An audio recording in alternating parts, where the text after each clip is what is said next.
Welcome to ERID Online Academy. In this video, we're going to focus on defining acid and base. By the end of this lesson, you'll be able to define the term acid and base in terms of proton transfer. So let's consider a simple definition of an acid. An acid is a substance that forms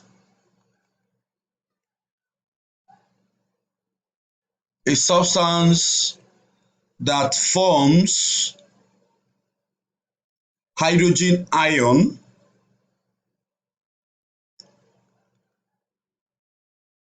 in solution. Hydrogen ion in solution. This simply means that an acid, when dissolved in water, forms hydrogen ion in solution. For example, if you take an acid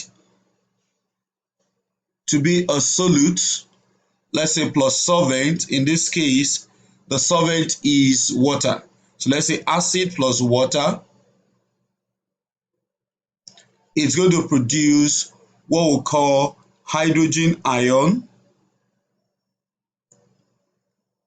in solution.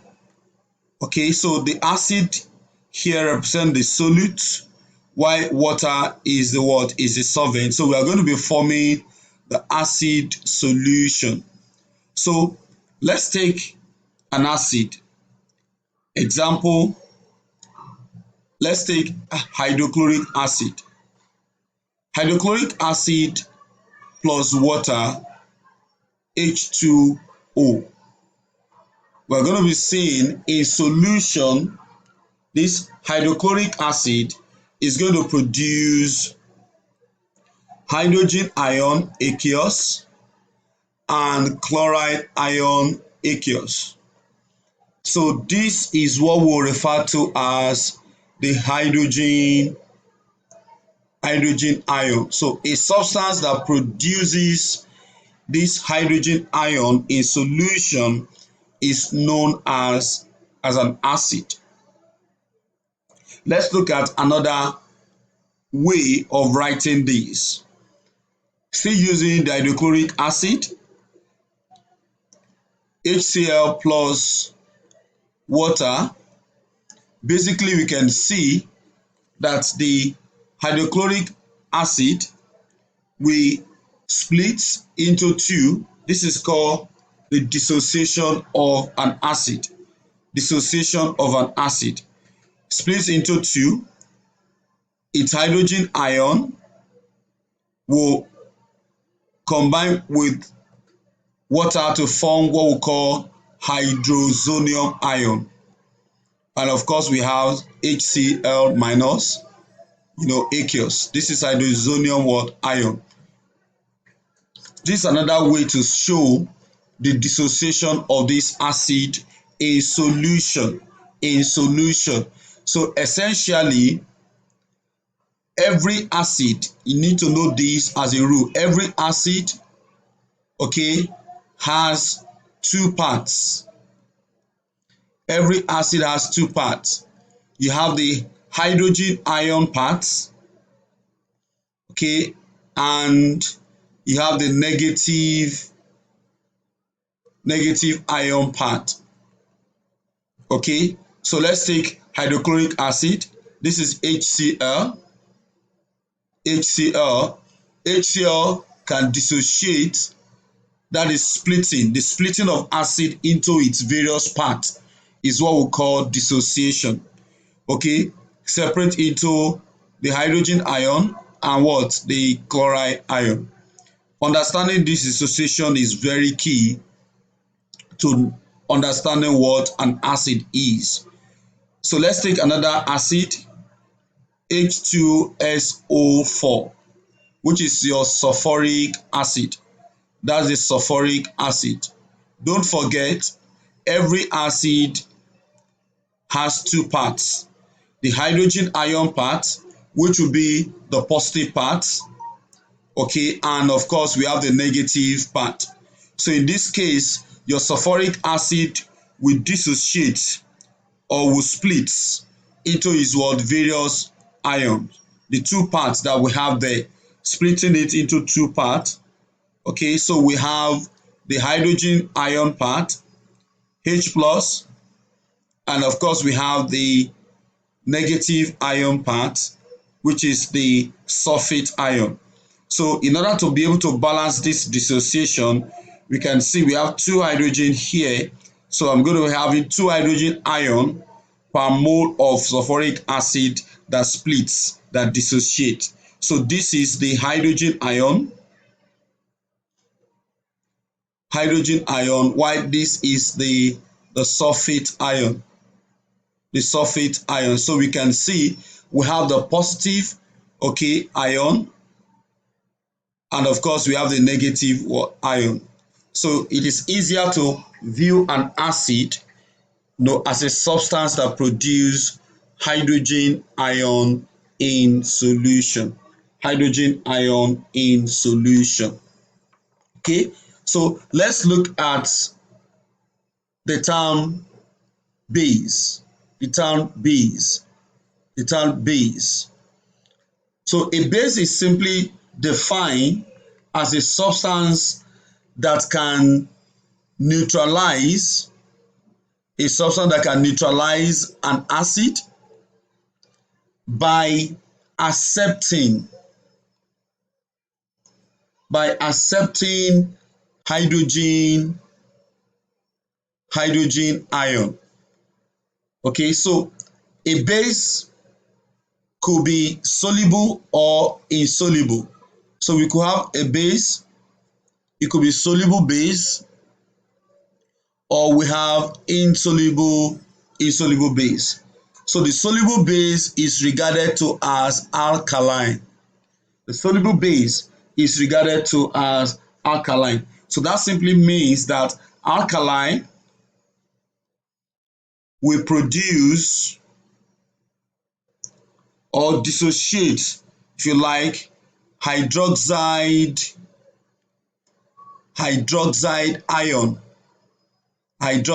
ion, which is OH minus in solution.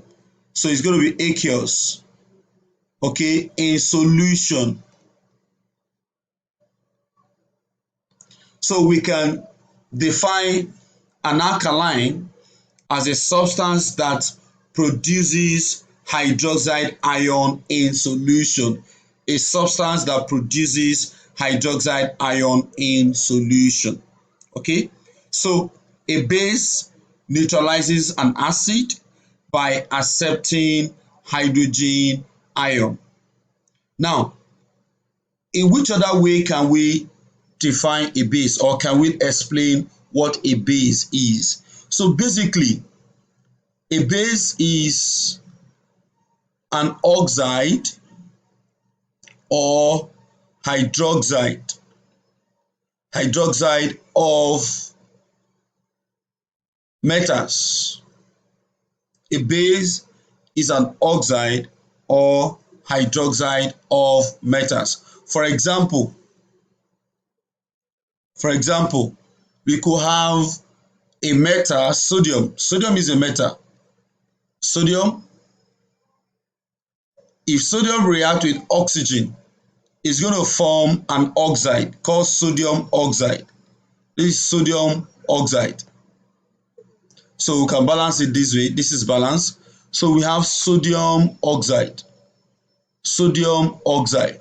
So this sodium oxide is a what? Is a base, because it is an oxide of metal. So you could give several examples of base or bases. Okay, so magnesium, for example, when it reacts with oxygen, forms magnesium oxide. So magnesium oxide is a base. Okay, potassium oxide is a base, because this is a metal and this is a metal. Also, in the same vein, we said a base could also be an hydroxide or what? Of metals. So I could have sodium hydroxide,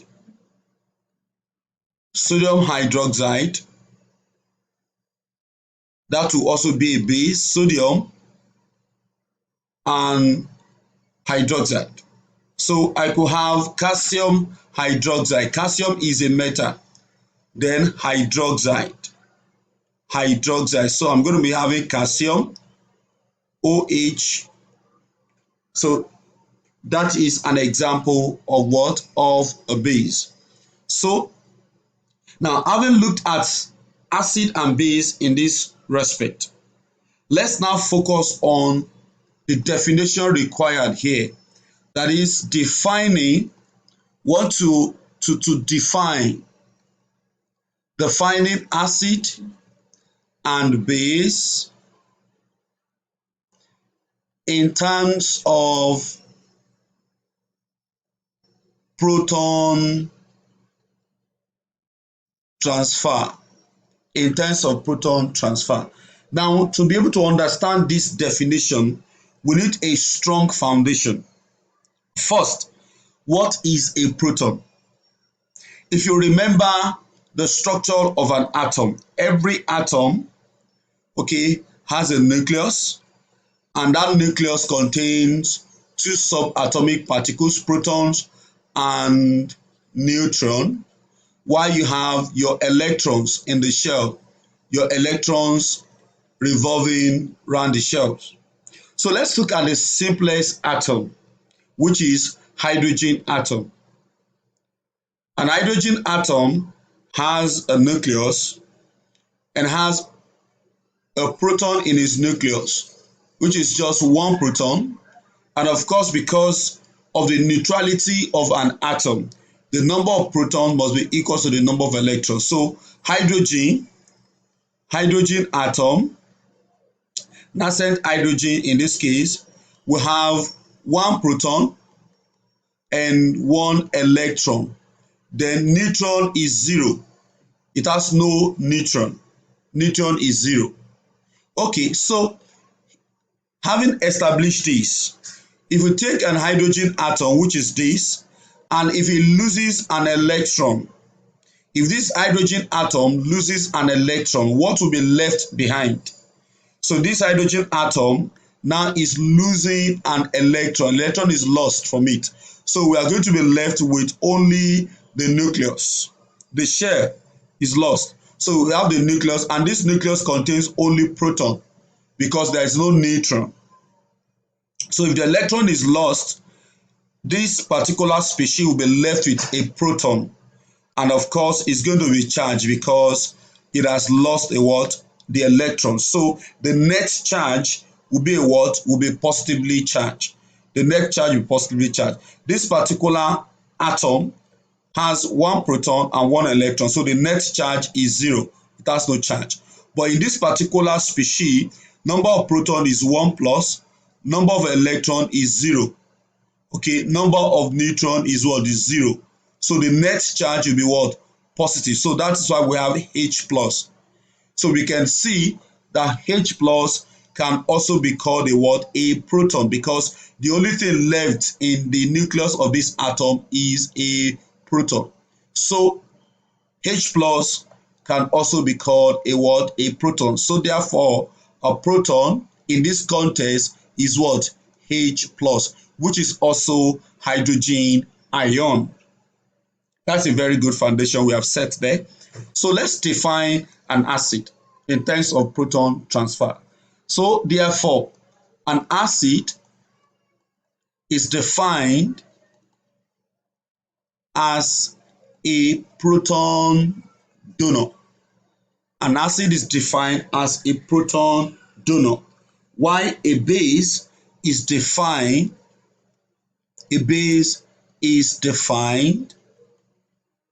as a proton acceptor. A base is defined as a proton acceptor. This is a modern definition.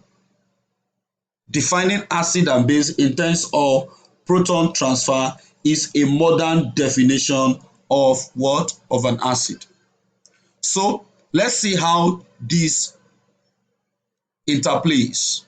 If an acid is a proton, then an acid is a proton donor, a base is a proton acceptor. So let's see the context of acid being a proton donor and a base being a proton acceptor. Okay, so let's look at a reaction, the typical, reaction between an acid and a what? And a base. A typical reaction between an acid and a base. So let's take hydrochloric acid, HCl, to react with, say, sodium hydroxide. Sodium hydroxide. So this reaction is going to be giving us sodium chloride plus water. Sodium chloride plus water. So what to see here, this is an acid. Why is it an acid? Because it's donating a proton. It's donating a proton. So why is this regarded as a base? This will be regarded as a base here because it's accepting a what? A proton. It's accepting a proton to form water. So let's see how that interplays. We can break this down into its various ionic form. Its various ionic form to write the ionic equation for this particular reaction. So we are going to be having H plus aqueous plus chloride. Don't forget that every acid has two parts. Every acid has two parts. Okay, the same thing with your base, which is your sodium hydroxide, is going to break down into sodium aqueous and hydroxide aqueous. So to form your product, here we are going to be having sodium ion aqueous plus chloride aqueous plus, this is water, which is basically liquid. If you show the state symbol for all of this, which is very important, showing you the state symbol, very important. Okay, so we are going to be having water here, liquid. So essentially, some ions are unchanged in this particular, reaction. They are unchanged. So we can cross out the ions that are not changed. Cross them out first. So let's look at chloride ion. We can cross chloride ion out. Sodium ion, we cross them out. These ions that remain unchanged are called the spectator ion. Spectator ions. If you look at them, they remain the same for the product compared to the what? To the reactant side. So they are cancelled out. Essentially, we are left with hydrogen ion and we are left with hydroxide ion here. So the two of them combine together to form what? To form water, liquid. So we can see here that your acid, hydrochloric acid, donated a proton. This is a proton. Donated a proton. And the base, which contains the hydroxide, okay, accepted the proton in order for water to be what? To be formed. So this essentially is an acid, while this essentially is a base. And of course, we have water, which is the product that is formed in this particular reaction. So there are various ways you can show that an acid is a proton donor and a base a proton acceptor. Let's look at another example. Let's look at a reaction between ammonium ion plus hydroxide ion. Ammonium ion plus hydroxide, ion. So we can use this to show a base and what? An acid. This is going to form ammonia plus water. Ammonia plus water. And of course, the reverse could also be the case. So in this particular reaction. Ammonium ion, if you look at it, has how many hydrogen? 4. Okay, so ammonium ion is actually like this. If you go back to recall your covalent bond, you have something like this, okay, plus your hydrogen plus, you can see a proton coming in here. So that is why your ammonium ion will be H plus. Okay, why this is OH what minus. So this ammonium ion, if it loses hydrogen ion, a plus, this plus will join with this to form H2O, and of course NH3 will be left behind. So we are going to be having NH3 left behind and what? And H2O. So essentially, this particular substance donated hydrogen ion, which is a proton, donated a proton to what? To hydroxide ion. So hydroxide ion here accepted the proton. So it's like you have your H plus coming from here plus OH minus. So this is a base because it's accepting a proton. Why your ammonium ion is acting as an acid because it donated what? Hydrogen ion. So this is another example of acid-base reaction in which the acid is a proton donor and the base is a proton acceptor. So it is essential to be able to define your acid in terms of proton transfer. So in this case, ammonium ion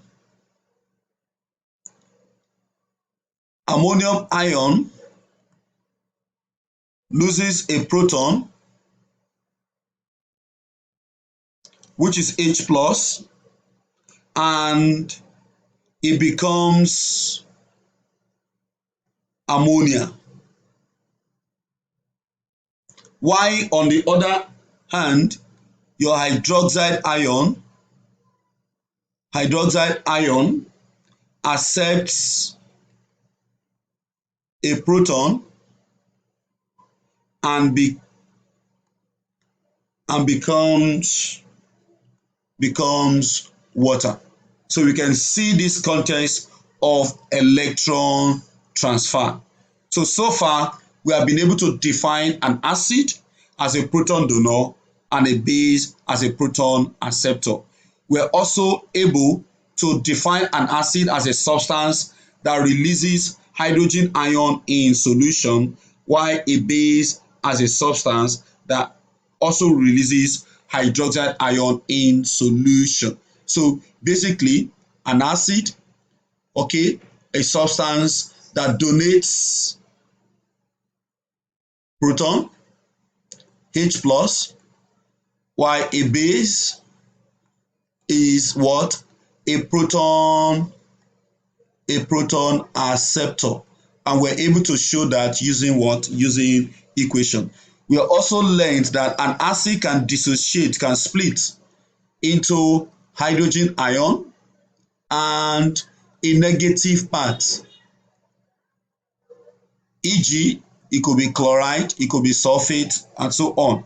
While a base that is soluble in water could also dissociate into a metal part, a metallic, ion part, and hydroxide.